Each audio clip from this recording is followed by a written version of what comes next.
Good morning students. आपका unit 1 advance crop production चल रहा था बच्चों। लास्ट जो टॉपिक आपका कंप्लीट हो चुका है, एक टॉपिक लास्ट बच्चों इसमें बचा है आपका, कौन सा? Food production including horticulture crop and its importance in the economy and nutritional security. ये एक टॉपिक लास्ट बचा है बच्चों, आज इसको क्लियर करते हैं। फर्स्ट ऑफ ऑल बच्चों ये इसमें बता रहा है हॉर्टिकल्चर क्या होता है। ठीक है, हमें हॉर्टिकल्चर नाम से समझ आ रहा है। हॉर्टी बच्चों सारे क्रॉप, वेजिटेबल्स, वो ब्रांच जिनमें किसकी स्टडी की जा रही है, जितने भी क्रॉप्स होते हैं, वेजिटेबल्स होते हैं, उनकी स्टडी की जाती है, वो क्या कहलाता है बच्चों? हॉर्टिकल्चर कहलाता है। Horticulture is a branch of agriculture in which deal fruit crop, vegetable crops, ornamental plants, commercial flower, medicinal crop, aromatic crop, spices crop, plantation crop, individual trees, SERB, climber, post harvest management and processing. Clear बच्चों, समझ में आया? Complete plant की एक तरह से मैं कहूँगी स्टडी जो है वो किस में की जा रही है? हॉर्टिकल्चर में की जाती है। ठीक है, हॉर्टिकल्चर वो ब्रांच होती है जिनमें हम मेनली किन से डील कर रहे हैं? फ्रूट क्रॉप से, वेजिटेबल क्रॉप से, ऑर्नामेंटल प्लांट से, कमर्शियल फ्लावर से, मेडिसिनल क्रॉप से, एरोमेटिक क्रॉप से, प्लांटेशन क्रॉप, इंडिविजुअल ट्री, सब क्लाइंबर्स जो होते हैं, पोस्ट हार्वेस्ट मैनेजमेंट भी इसी के अंदर हम डील कर रहे हैं और उसकी प्रोसेसिंग भी। ठीक है, तो ये होता है हॉर्टिकल्चर। अब इम्पॉर्टेंस ऑफ हॉर्टिकल्चर क्रॉप, क्या इंपॉर्टेंस होती है बच्चों हॉर्टिकल्चर क्रॉप की? पर unit area yield is high, कि इसमें आपके पर यूनिट एरिया, नाम से समझ में आ रहा है हमें कि एक पर्टिकुलर एरिया जो है उसमें यील्ड जो है, यानी इस तरह का मैकेनिज्म हम पूरा वहाँ पे यूज करें कि यील्ड जो है वो हाई हो। ठीक है, as compare to field crop per hectare yield of horticulture crop is very high. ठीक है, इसने यही बोला फील्ड क्रॉप के कंपेयर में जो आपका हॉर्टिकल्चर क्रॉप है उसकी है ना जो यील्ड होती है वो ज़्यादा होनी चाहिए पर hectare yield. Field crop per hectare yield जो है वो हॉर्टिकल्चर क्रॉप की ज़्यादा होनी चाहिए। ठीक है, फ्रॉम एन फ्रूट एरिया, जैसे अब ये सिंपल सा आपको एग्जांपल देके बता रहा है, from an fruit area of land more yield is obtained. Fruit area में हमें जो प्रॉपर उसका पूरा लैंड होता है उसमें हमें यील्ड अच्छी मिलनी चाहिए। For example paddy gives a maximum yield of only 30 quintal per hectare, यानी एक हेक्टर में उसके 30 क्विंटल हमें राइस मिल रहे हैं पैडी फील्ड में। While banana gives 300 to 500 quintal per hectare, जबकि बनाना जो फ्रूट होता है उसमें एक हेक्टर में हमें 300 to 500 मिल रहे हैं क्विंटल्स बनाना मिल रहे हैं। Pineapple 450 quintal per hectare, grapes 90 to 150 quintal per hectare. In present shortage of food and security of land bye growing fruits more food can be produce. कहने का मतलब बस इतना है बच्चों कि पर यूनिट एरिया में आपकी यील्डिंग ज़्यादा होनी चाहिए। अब यहाँ पे पर यूनिट एरिया क्या ले रहा है? पर हेक्टर बोल रहा है कि एक हेक्टर में मैक्सिमम से मैक्सिमम यदि हम राइस की यील्ड देख रहे हैं तो 30 क्विंटल हो रही है, बनाना की देख रहे हैं तो 300 to 500 हो रही है, पाइनएप्पल की देख रहे हैं तो 450 क्विंटल हो रही है, ग्रेप्स की देख रहे हैं तो 90 to 150 क्विंटल हो रही है। तो हॉर्टिकल्चर क्रॉप में पर यूनिट एरिया में यील्डिंग ज़्यादा होती है। हाई रिटर्न्स पर यूनिट एरिया, जब यील्डिंग ज़्यादा होगी तो रिटर्न्स भी बच्चों अच्छे मिलेंगे। From 1 unit area of land more income will be obtained, एक यूनिट एरिया से हमें ज़्यादा इनकम मिलनी स्टार्ट हो जाती है। देखो बच्चों, मैंने अभी यहाँ पे एक चीज़ बोली आपको, इतने क्विंटल राइस मिल रहे हैं, इतने क्विंटल बनाना मिल रहे हैं। अब इनका जब हम क्या कर रहे हैं आगे, इनका मार्केट में इनको हम लोग है ना क्या करते हैं, सेल करते हैं, तो उससे रिटर्न्स हमें अच्छे मिलते हैं। Well kept orchard of apple, grapes, sweet orange can give as much as ₹25,000 per hectare as net income. आप ये देखो ऑर्चार्ड जो होते हैं जितने भी फ्रूट्स के हो रहे हैं, जैसे एप्पल के, ग्रेप्स और स्वीट ऑरेंज के जो ऑर्चार्ड्स होते हैं उन पे हमें इनकम कितनी मिल रही है बच्चों? 25,000 पर हेक्टर हमें इनकम मिलती है। रिटर्न्स अच्छे मिलते हैं हॉर्टिकल्चर क्रॉप के। फिर high employment generation per unit area, employment भी ज़्यादा होती है बच्चों इसमें। As per establishment if cultural crop as are grown in 1 hectare it gives 143 employment days per year. ये कह रहा है कि यदि हम एग्रीकल्चर क्रॉप ग्रो कर रहे हैं एक हेक्टर में तो हमें 143 एम्प्लॉयमेंट डेज की रिक्वायरमेंट होती है हर साल। But horticulture crop are far more ahead and it gives 870 employment days per year।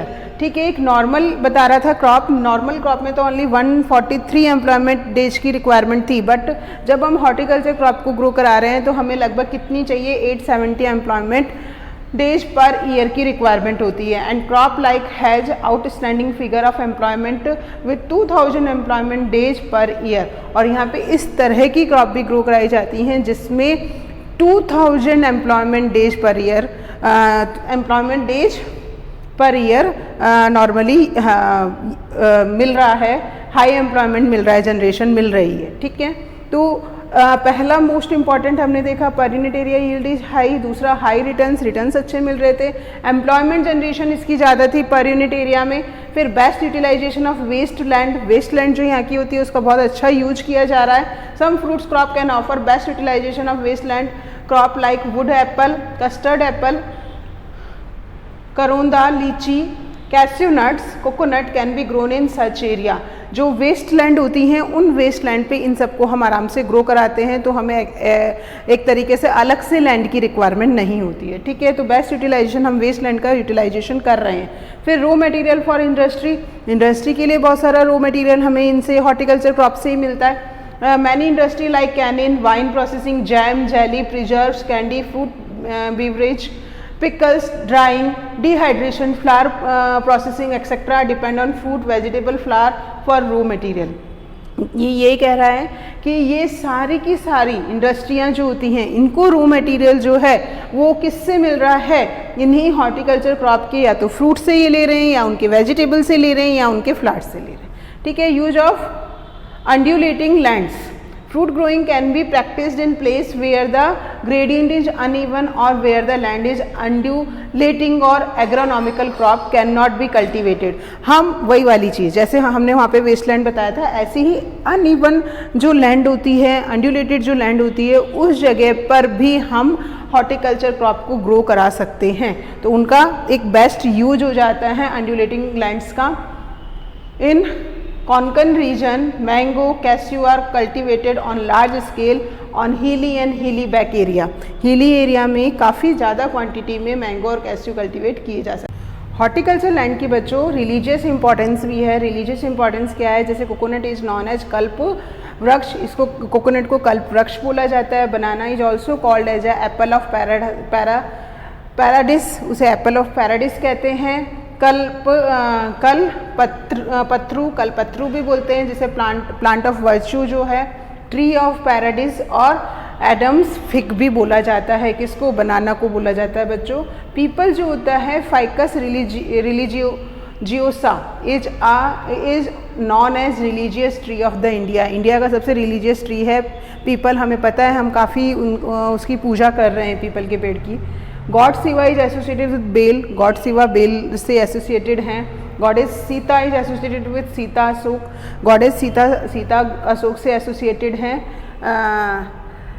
सरका इंडिका बोलते हैं जिसे। God Vishnu, Brahma, goddess Saraswati and Lakshmi are associated with lotus, ये सब लोटस से एसोसिएटेड हैं। लोटस का बॉटनिकल नेम है बच्चों Nelumbo nucifera. God Buddha is associated with peepal, banyan and Sita Ashoka. God जो बुद्ध थे वो कौन से ट्री से एसोसिएटेड थे, पीपल से, बनियन से और सीता अशोक से, ठीक है। अब आते हैं कि हॉर्टिकल्चर का और इम्पोर्टेंस क्या है बच्चों। रिलीजियस इम्पोर्टेंस तो था ही, मेडिसिनल इम्पोर्टेंस भी होता है कि इसके काफ़ी सारे इसके प्लांट पार्ट जो होते हैं मेडिसिनल यूज में काम में लिए जाते हैं। जैसे the plant like stem, leaf, flower, root, even the fruit of horticulture plant are use to make drug, chemical, insecticide, germicides etcetera. For example ये यही कह रहा है कि प्लांट्स का stem part, leaf part, flower part, root part और उसका जो फ्रूट होता है उसको एज ए हम ड्रग यूज करते हैं, केमिकल्स इनके बना रहे हैं, एज ए इंसेक्टिसाइड यूज करते हैं, जर्मिसाइड्स यूज करते हैं। जैसे एग्जांपल में बता रहा है रोज वाटर हम यूज कर रहे हैं for the cure I element. Similarly saffron is important ingredient for many medicine, saffron को काफ़ी सारी मेडिसिन में यूज किया जाता है बच्चों।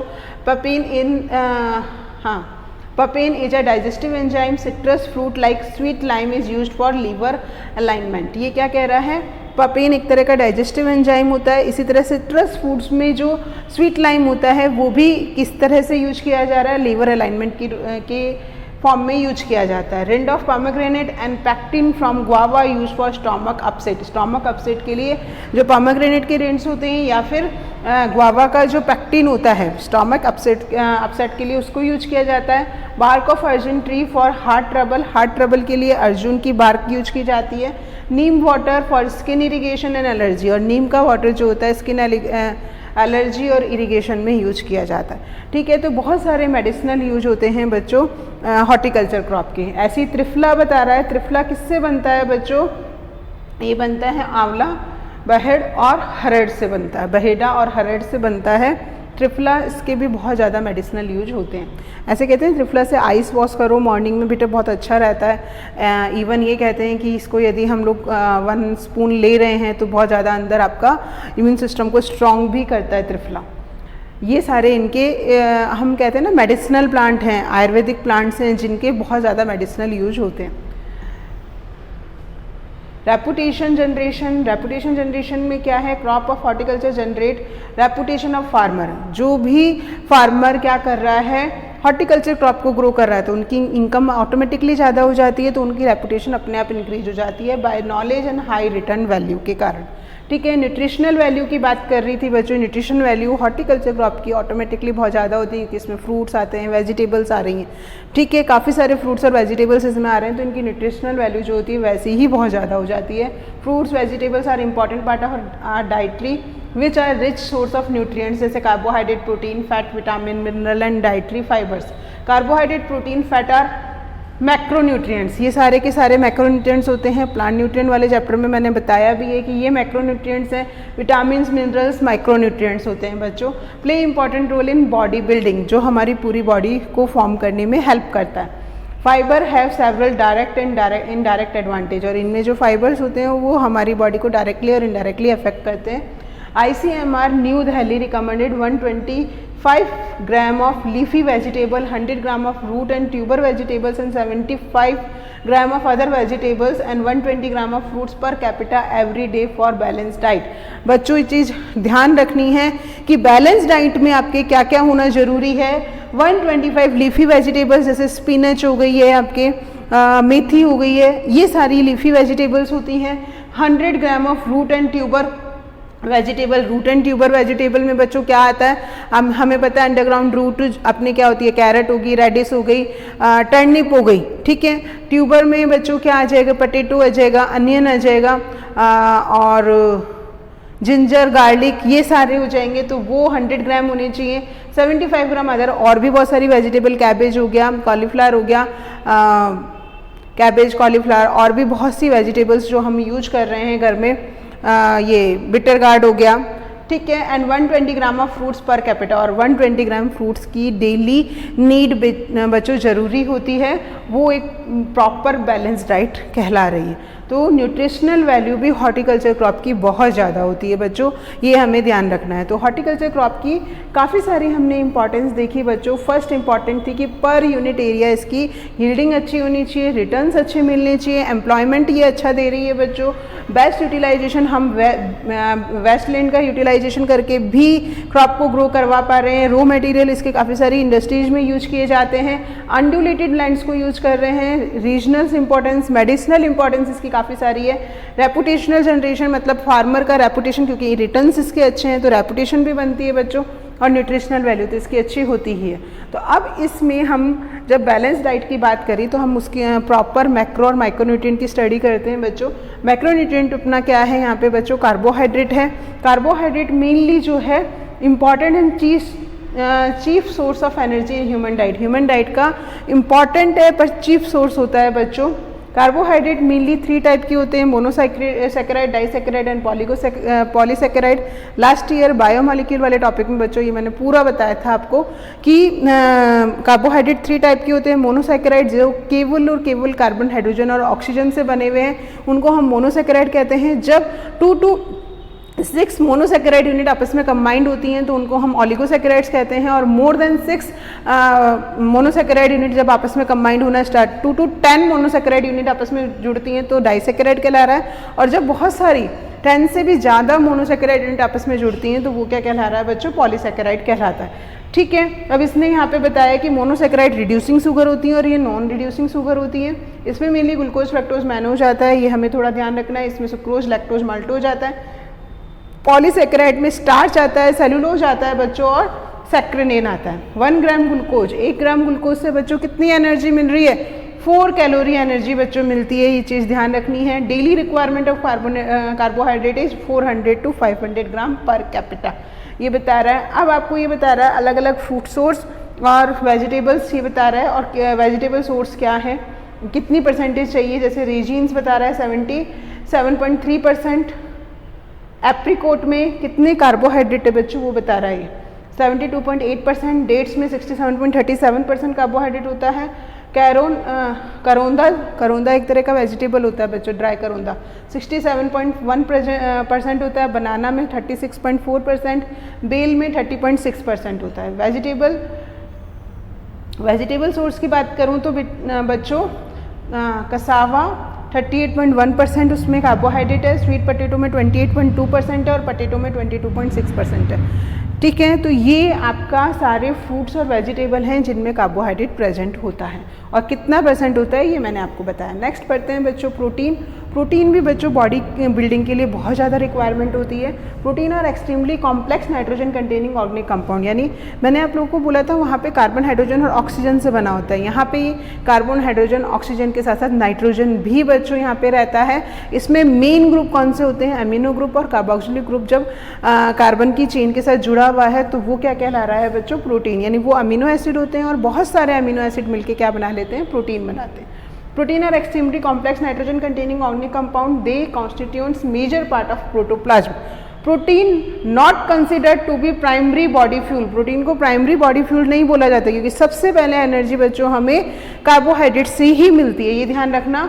Are also utilise for the production of organism. Protein made among 20 amino acid. Protein में मैंने अभी बोला आपको कि मेनली इसमें क्या है? अमीनो एसिड है जिसमें 2 ग्रुप प्रेजेंट होते हैं, अमीनो और कार्बोक्सिलिक ग्रुप। और ये जो है मेनली हमारे पास कितने अमीनो एसिड हैं? 20 अमीनो एसिड हैं, in which 10 are essential amino acid as they are not synthesise in the body. 10 जो हैं हमारी बॉडी में सिंथेसाइज्ड नहीं होते हैं। 1 gram protein liberate 4 calorie of energy. दोनों में सेम है बच्चों। वहाँ पे भी 1 ग्राम ग्लूकोज से हमें 4 किलो कैलोरी मिल रहा था, यहाँ पे भी 1 ग्राम प्रोटीन से 4 कैलोरी, वहाँ भी कैलोरी, यहाँ भी कैलोरी एनर्जी मिल रही है। और डेली रिक्वायरमेंट प्रोटीन की 60 to 70 ग्राम होती है। अब कौन कौन से फ्रूट्स में प्रोटीन कितना परसेंट होता है वो बताती हूँ बच्चों। जैसे कैस्यू नट्स में 21 to 20% होता है, आलमंड में 20.88% प्रोटीन होता है, वॉलनट में 15.60% होता है। वेजिटेबल में लाइम बीन्स जो होते हैं बच्चों उनमें 7.9 ग्राम पर 100 ग्राम में बता रहा है ये। पी में 7.2 ग्राम पर 100 ग्राम और काऊ पी में 4.3 ग्राम पर 100 ग्राम रहता है। ठीक है, तो ये हो गया आपका ये प्रोटीन। प्रोटीन कौन कौन से फ्रूट सोर्स में होता है, कौन कौन से वेजिटेबल सोर्स में रहता है। फिर पढ़ते हैं बच्चों फैट। फैट जो है ये भी बहुत ज़्यादा एनर्जी दे रहा है बच्चों आपको। Fat is stored energy source of our body, क्योंकि मैंने आपको बताया कि सबसे पहले जब हम खाना खा रहे हैं तो कार्बोहाइड्रेट यूज होता है बच्चों। कार्बोहाइड्रेट से हम एनर्जी लेते हैं, फिर हम प्रोटीन से लेते हैं और अल्टीमेटली लास्ट में फैट से लेते हैं। तो फैट जाके बॉडी में स्टोर होता है बच्चों सबसे पहले। ठीक है, 1 ग्राम fat liberate 9 calorie of energy. 1 gram fat से 9 कैलोरी, जबकि उन दोनों से केवल और केवल 4 कैलोरी एनर्जी ही मिल रही थी। अब फ्रूट सोर्स और वेजिटेबल सोर्स बता रहा है बच्चों फैट के कौन कौन से हैं। पिकन नट्स 70%, वॉलनट्स जो होते हैं 64.5% होता है, आलमंड्स में 58.9%, कैस्यू नट्स में 46.9%। ऑयल की बात हो रही है, इतना फैट होता है इनमें। एवोकाडो में 22.8%, बंगाल ग्राम में 1.40 ग्राम पर 100 ग्राम, पोटैटो में 1.18 ग्राम पर 100 ग्राम और स्मॉल बिटर गार्ड में 1 ग्राम पर 100 ग्राम फैट प्रेजेंट होता है। फिर आते हैं बच्चों विटामिन्स पे। Vitamins classified in 2 group, 2 group में इनको क्लासिफाई करते हैं, वाटर सॉल्युबल विटामिन और fat soluble vitamin. Water soluble vitamin कौन कौन से होते हैं बच्चों? All the B complex and vitamin C. B complex और विटामिन सी जो होते हैं वाटर सॉल्युबल होते हैं और फैट सॉल्युबल होते हैं, ए, डी, ई और के। ठीक है। विटामिन ए की अब बात करें, विटामिन ए को हम रेटिनॉल और कैरोटीन भी बोलते हैं बच्चों। डेली रिक्वायरमेंट विटामिन ए की 1.2 mg पर डे रहती है। डेफिशिएंसी विटामिन ए से क्या हो जाती है? डेफिशिएंसी नाइट ब्लाइंडनेस होती है बच्चों। जीरोप्थेल्मिया चिल्ड्रंस में होता है। Keratinization of epithelial cell of eye, epithelial cell of eye में कैरेटिनाइजेशन हो जाता है, किसके कारण? विटामिन ए की डेफिशिएंसी से। Vegetables are rich in vitamin A than fruit, vegetables में विटामिन ए ज़्यादा क्वांटिटी में होता है, फ्रूट्स की तुलना में सबसे ज़्यादा होता है कैरेट में, फिर होता है मसन मेलन में, winter squash. Leafy vegetables are good source of vitamin A. Carrot provide maximum vitamin A per unit. Clear? Precursors of vitamin A, vitamin A का प्रिकर्सर पहले क्या होता है? कैरोटिनॉइड्स होते हैं जिनसे विटामिन ए फॉर्म होता है। फिर है फ्रूट सोर्स और वेजिटेबल सोर्स बता रहा है और भी, जैसे मैंगो, पपाया, परसिमॉन और डेट पम। इनमें कितना होता है विटामिन ए? 4800 IU, papaya 220। परसिमॉन में कितना होता है बच्चों? 1710 IU। डेट पाम में 600 IU। वेजिटेबल सोर्स अब कौन से विटामिन ए के बच्चों? बथुआ लीव्स होती हैं 1,13,000 IU। कोलोकेसिया लीफ में होता है 10,278 IU। टर्निप ग्रीन में 15,000 IU और बीट लीफ 9,770 IU रहता है इसमें। Vitamin B1 thiamine, daily requirement होती है 1.2 mg पर डे। ठीक है, डेली रिक्वायरमेंट इसकी इतनी रहती है कि हमें 1.2 mg चाहिए। फिर डेफिशिएंसी सिम्टम, इससे क्या होता है? विटामिन B1 की deficiency beri, muscular weakness, less of weight, neuritis, loss of appetite and dilation of heart, ये सारी इसके डेफिशिएंसी सिम्टम्स हैं बच्चों। फ्रूट सोर्स क्या होता है विटामिन B1 का? कैस्यू नट होता है 630 mg पर 100 ग्राम, वॉलनट 450 mg पर 100 ग्राम, आलमंड 240 mg पर 100 ग्राम। वेजिटेबल सोर्स है पल्क 0.26 mg पर 100 ग्राम और पी, पालक है बच्चों, ये ध्यान रखना, ये पालक है 0.26 mg पर 100 ग्राम विटामिन B1 होता है और पी में 0.25 mg पर 100 ग्राम होता है। ऐसे विटामिन B2 जिसको हम राइबोफ्लेविन भी बोलते हैं बच्चों, इसकी डेली रिक्वायरमेंट कितनी चाहिए? 1.7 mg पर डे चाहिए।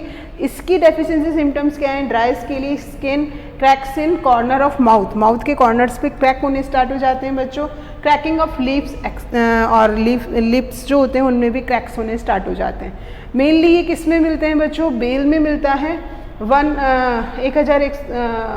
1191 mg पर 1000 ग्राम, पपाया में 250 mg पर 100 ग्राम, बेल है 1191 mg पर 100 ग्राम, पपाया 250 mg पर 100 ग्राम, कैस्यू नट्स 190 mg पर 100 ग्राम और पाइनएप्पल 120 mg पर 100 ग्राम। वेजिटेबल सोर्स की बात करूं, पालक में 0.56 mg पर 100 ग्राम, चिलीज में 0.39 mg पर 100 ग्राम और फेनुग्रीक में 0.31 mg पर 100 ग्राम। आपकी क्या मिल रहा है? Vitamin B2। अब आते हैं विटामिन सी, जिसे एस्कॉर्बिक एसिड भी बोला जाता है बच्चों। एस्कॉर्बिक एसिड मेनली कितना चाहिए? 70 mg पर डे का 70 mg चाहिए होता है। डेफिशिएंसी डिजीज बच्चों स्क्रवी होती है। Approximately 90% vitamin C is obtain from fruit and vegetable से। काफ़ी सारे फ्रूट एंड वेजिटेबल में विटामिन सी मिलता है बच्चों। जैसे ये फ्रूट में बता रहा है आपको, बारबाडोस शेरीज में 1400 mg पर 100 ग्राम, आंवला में 600 mg पर 100 ग्राम और गुआवा में 299 mg पर 100 ग्राम क्या रहता है बच्चों? Vitamin C. ऐसे ही वेजिटेबल में बता रहा है, ड्रमस्टिक्स लीव्स जो होती हैं उनमें 250 mg पर 100 ग्राम, ओरिएंडर लीफ में 135 mg पर 100 ग्राम, चिलीज में 111 mg पर 100 ग्राम और ब्रोकली में 109 mg पर 100 ग्राम क्या मिलता है बच्चों? विटामिन सी मिल रहा है। ऐसे विटामिन B3, B1, B2 पढ़ा था बच्चों, अब B3 आ रहा है। निकोटिनिक एसिड भी बोला जाता है बच्चों इसको। इसकी डेली रिक्वायरमेंट है 19 mg पर डे। डेफिशिएंसी पेलेग्रा डिजीज होती है बच्चों, इससे nervous breakdown, stomach and intestinal disorders किसके कारण हो रहे हैं? विटामिन B3 की डेफिशिएंसी से। इसका फ्रूट सोर्स विटामिन B3 का है लीची। अभी इस समय बच्चों लीची बहुत ज़्यादा है। क्वांटिटी में जुलाई का जो है मंथ, इसमें बहुत ज़्यादा लीची मिल रही है जून जुलाई में, तो अभी आपको लेनी चाहिए। विटामिन B3 इससे मिल रहा है बच्चों। लीची मेनली इसमें कितना है 1 to 2.5 mg पर 100 ग्राम। वेजिटेबल में पालक है, पालक में 3.3 mg पर 100 ग्राम और अमरैंथस लीव में 1 mg पर 100 ग्राम क्या मिलता है, विटामिन B3। फिर विटामिन B6 पे आते हैं। विटामिन B6 को एक नाम और देते हैं pyridoxine. Pyridoxine mainly daily requirement only 1.3 mg पर डे होती है, बट इसका डेफिशिएंसी से क्या होता है बच्चों, lack of energy, decrease in brain function, high level of homocysteine. ठीक है, इसकी डेफिशिएंसी से बच्चों एनर्जी की कमी होना, ब्रेन फंक्शन डिक्रीज हो जाते हैं और हाई लेवल होमोसिस्टीन का हो जाता है। External source of B3 include summer squash, bell peppers, turnip greens, shiitake, mushroom and spinach. ये बता रहा है एक्सीलेंट सोर्सेज कौन से हैं बच्चों विटामिन B6 के। समर स्क्वैश है, बेल पेपर्स हैं, टर्निप लीव्स हैं, मशरूम्स हैं और स्पिनच है। फिर बात करते हैं बच्चों विटामिन B12 की, जिसको साइनिकोबैलमिन बोला जाता है। Cyanocobalamin vitamin B12 daily requirement 2.4 microgram per day. Deficiency क्या है बच्चों इसकी, पर्नीसियस एनीमिया, आरबीसी की कमी होना क्या कहलाता है, पर्नीसियस एनीमिया कहला रहा है। विटामिन B12 के कारण होता है बच्चों। ऑटो इम्यून डिसऑर्डर्स भी होते हैं इसके कारण।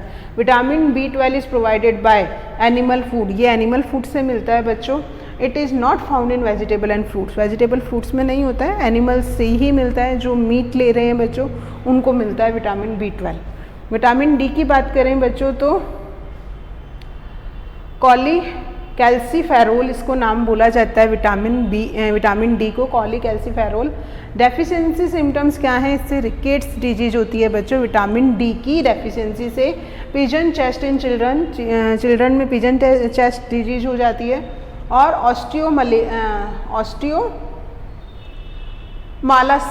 ऑस्टियोमालासिया डिजीज भी इसी के कारण होता है विटामिन D के कारण। Vitamin D synthesise by body through sunlight. Vitamin D हमें नॉर्मली किससे मिल रहा है बच्चों, सनलाइट से मिलता है। विटामिन E जिसको टोकोफेरोल भी बोला जाता है, मेनली 5 mg पर डे डेली रिक्वायरमेंट होती है। एंटी स्टेरिलिटी विटामिन होता है, ठीक है, स्टेरिलिटी नहीं आने देता है बच्चों। डेफिशिएंसी, डिग्रेडेशन ऑफ किडनी में डिग्रेडेशन होता है और नेक्रोसिस ऑफ लीवर में नेक्रोसिस की प्रॉब्लम होती है बच्चों, यानी इसके जो टिश्यू हैं वो ब्रेक हो जाते हैं। स्वीट कॉर्न इसका मेन सोर्स होता है विटामिन E का। फिर हम बात करें विटामिन K। विटामिन K को क्या बोलते हैं बच्चों, फाइलोक्विनोन बोला जाता है। एंटी मोरेजिक विटामिन होता है बच्चों ये। डेली रिक्वायरमेंट 0.015 mg पर डे, इसकी डेली रिक्वायरमेंट 0.015 होती है। Deficiency, delay and faulty coagulation of blood coagulation में हेल्प करता है मेनली विटामिन K, इसलिए इसे एंटीमॉर्फिक विटामिन भी बोला गया है बच्चों। तो ये सारे आपके बच्चों क्या हुए विटामिन्स, कौन कौन से विटामिन्स का कितना कितना यूज हम डेली रिक्वायरमेंट में कर रहे हैं, कौन सी डेफिशिएंसी सिम्टम्स हैं, फ्रूट्स और वेजिटेबल्स में कितने कितने विटामिन्स की परसेंटेज होती है। अब हम देखते हैं बच्चों मिनरल्स, अलग अलग मिनरल्स हैं जिनकी रिक्वायरमेंट रहती है एज ए फूड हमें।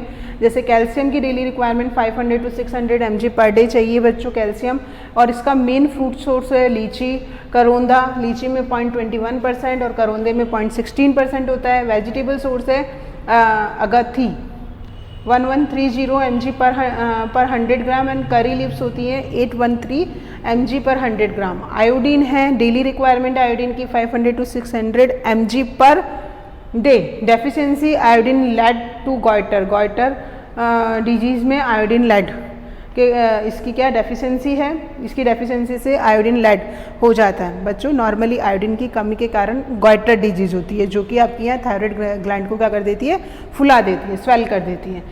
ये मेनली किससे मिल रहा है बच्चों, onion, garlic, beet, agasti leaf are good source of iodine. Iron की बात करें तो 20 mg पर डे आयरन की रिक्वायरमेंट बच्चों हमें मिल रहती है। आयरन मेनली किस में होता है, ड्राई करोंदा में 39.1%, डेट्स में 10.6% और अमरंथस लीफ में 22.9% आयरन प्रेजेंट होता है। फास्फोरस की बात करें, डेली रिक्वायरमेंट हमें होती है 20 mg पर डे, इसकी रिक्वायरमेंट होती है फास्फोरस की। आलमंड में फॉस्फोरस 0.49% होता है, कैस्यू नट में 0.45%, वॉलनट में 0.38%, अमरंथस लीफ में 800 mg पर 100 ग्राम और गार्लिक में 187 mg पर 100 ग्राम फॉस्फोरस प्रेजेंट होता है। पोटेशियम की बात करें बच्चों तो पोटेशियम मेनली स्पिनच लीफ में मिलता है जो कि 605 mg पर 100 ग्राम, अमरंथस लीफ में 230 mg पर 100 ग्राम गुड सोर्स ऑफ पोटेशियम होते हैं स्पिनच एंड अमरंथस लीफ। फिर आते हैं हम सोडियम पे। Sodium daily requirement 4000 to 6000 mg पर डे। हम लोग मेनली बच्चों जो सॉल्ट ले रहे हैं उसमें सोडियम होता ही है। ये बता रहा है आपका सिलेक green onion, Chinese cabbage good source होते हैं सोडियम के। सैलरी होना चाहिए था यहाँ पे। Folic acid daily requirement is 0.1 mg पर डे। ठीक है, फॉलिक एसिड की डेली रिक्वायरमेंट हमें कितनी है बच्चों? 0.1 mg पर डे है। डेफिशिएंसी इसका सिम्टम्स है एनीमिया हो जाता है, नर्वस ब्रेकडाउन हो जाता है, इम्पेयर्ड ग्रोथ रहती है। इंपॉर्टेंस ह्यूमंस में फॉलिक एसिड की सबसे ज़्यादा होती है। ग्रीन लीफी वेजिटेबल्स की रिक्वायरमेंट होती है, किसका रिक्वायरमेंट पूरी करने के लिए? फॉलिक एसिड की। फाइबर्स की बात करें बच्चों, fibres is comprised of compartment of plant material में आपके बहुत ज़्यादा क्वांटिटी में फाइबर्स प्रेजेंट होते हैं। लॉन्ग चेंज ग्लूकोज मॉलिक्यूल बोल रहे हैं that are resistant to human digestive system. Fibre play an important role in digestion, providing bulk, decreasing bowel transit time, absorbing toxin and cleaning the colon of mucus. देखो बच्चों, fibre हमें क्यों चाहिए? क्योंकि वो हमारे स्टोमक में डाइजेशन को प्रॉपर करने के लिए बहुत ज़्यादा ज़रूरी होते हैं। बाउल ट्रांजिट नहीं होते बच्चों, कम हो जाते हैं। टॉक्सिन का एब्जॉर्प्शन भी फाइबर्स कर लेते हैं और कॉलन को क्लीन भी ये कर देते हैं। Undigested food particle fiber act to increase the thickness of stomach content which give a feeling of fullness and slow down the emptying of the stomach. Mainly अगर हम फाइबर्स बहुत ज़्यादा क्वांटिटी में खाने में ले रहे हैं बच्चों तो ये क्या करेगा, आपका है ना जो स्टोमक है बहुत जल्दी भर जाता है, ऐसा हमें महसूस होता है और धीरे धीरे slow down the emptying of stomach. और आपका जो स्टोमक फिल हुआ है उसका बहुत धीरे धीरे महसूस होता है कि अब हमें बहुत लंबे टाइम के बाद ऐसा महसूस होता है कि भूख लग रही है। Fibres are in 2 types, soluble and insoluble. Vegetable fruits are an excellent source of fibre. Vegetable और फ्रूट्स जो होते हैं वो एक्सीलेंट सोर्स ऑफ फाइबर्स होते हैं बच्चों, इसीलिए बोला जाता है बहुत ज़्यादा क्वांटिटी में वेजिटेबल्स और फ्रूट्स लेनी चाहिए ताकि आपका डाइजेशन प्रॉपर रहे। Specially potato, broccoli, cabbage, cauliflower, corn, green beans, tomato, zucchini, fig, guava, apple, banana, apricot, grapes, peaches, strawberries etcetera, ये सारे वेजिटेबल और फ्रूट्स हैं। उसके अलावा maximum dietary fibres found in fig 7 gram per 100 gram, followed by guava 6.9% in fruit, and in vegetable potato have maximum dietary fibre 2.2 gram per 100 ग्राम। ठीक है, तो ये होता है फाइबर्स कितने होते हैं कौन से फ्रूट्स में, कौन से वेजिटेबल्स में। तो बच्चों ये हमारा पूरा टॉपिक कंप्लीट हो गया है। कौन सा जो फर्स्ट टॉपिक बच्चों आपका रहा था इसमें, एक minute, food production including horticulture crop and it's important in the economic and nutritional security. अब आपकी बच्चों यहाँ पे ये यूनिट खत्म हो गई है एडवांस क्रॉप प्रोडक्शन की। अब हम नेक्स्ट यूनिट स्टार्ट करेंगे पोस्ट हार्वेस्ट मैनेजमेंट वाली, ठीक है, जो कि आपकी यूनिट 3 है।